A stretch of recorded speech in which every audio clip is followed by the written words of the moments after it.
वालेकुम। ट्राइकोस्ट्रोंगलाइडी फैमिली में आज का हमारा टॉपिक है ट्राइकोस्ट्रोंगाइलिस। पहले हमने दो जनरा देखे हैं, ओस्ट्राटेजिया एंड हेमोंकस। आज का हमारा जनरा है ट्राइकोस्ट्रोंगाइलिस।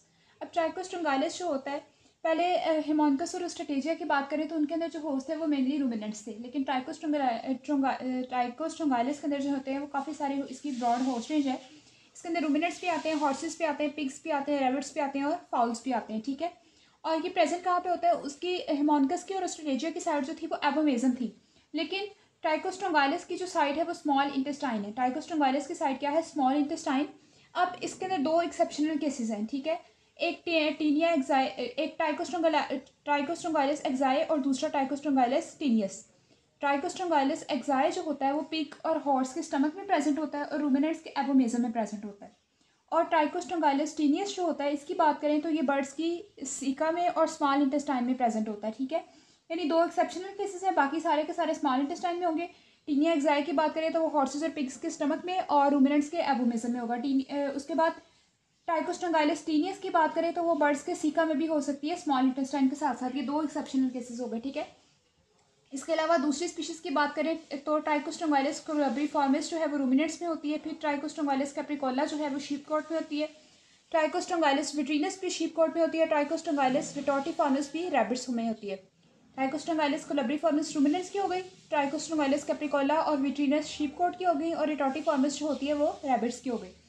अब इसके आइडेंटिफिकेशन की बात करें, जो एडल्ट्स होते हैं वो स्मॉल हेयर लाइक वॉर्म्स होते हैं। ठीक है, सबसे पहले हमने ओस्ट्राटेजिया देखा था, तो ओस्ट्राटेजिया में भी उन्होंने क्या कहा था कि स्मॉल हेयर लाइक वॉर्म्स होते हैं। ठीक है, इसी तरह ट्राइकोस्ट्रोंगाइलिस भी तो होते हैं, स्मॉल हेयर लाइक वॉर्म्स होते हैं। और ओस्ट्राटेजिया का साइज जो था वो 1 सेंटीमीटर तक था, लेकिन ट्राइकोस्ट्रोंगाइलिस का जो साइज़ है वो 7 मिलीमीटर तक है। इसके अंदर कोई भी ऑब्वियस बकल कैप्सूल नहीं है। ठीक है, और ओस्ट्राटेजिया की बात करें तो उसमें भी वेस्टिजियल बकल कैप्सूल था। इसी तरह ट्राइकोस्ट्रोंगाइलिस में कोई भी ऑब्वियस बकल कैप्सूल है नहीं है। ठीक है, इसके बाद इसकी ईसोफेगस की बात करें तो ईसोफेगस में जो होती है वो एक्सक्रीटरी नॉच प्रेजेंट है।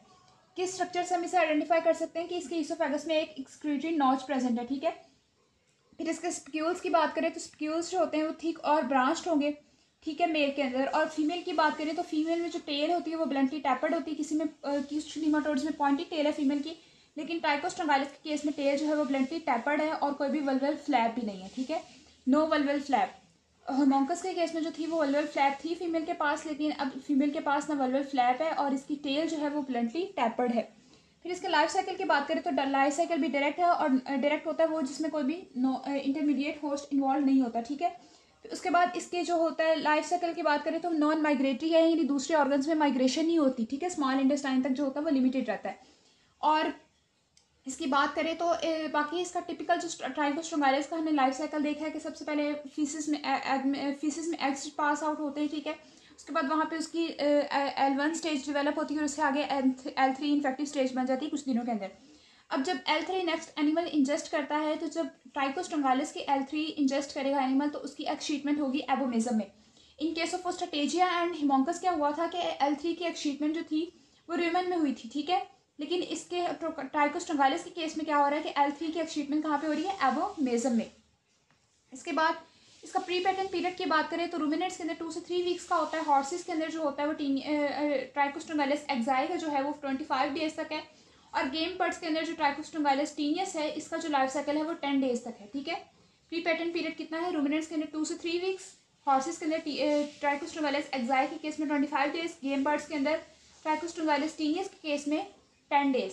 इसके बाद इसके क्लिनिकल साइंस की बात करें तो क्लिनिकल साइंस जो होते हैं वो बिल्कुल मेल न्यूट्रिशन की तरह होते हैं, जो पुअर ग्रोथ रेट हो गया, वेट लॉस हो गया। ठीक है, सॉफ्ट पीसेस हो गए, और इस तरह के जो है वो हमें इसके क्लिनिकल साइंस मिलते हैं इन केस ऑफ ट्राइकोस्ट्रोंगाइलिस।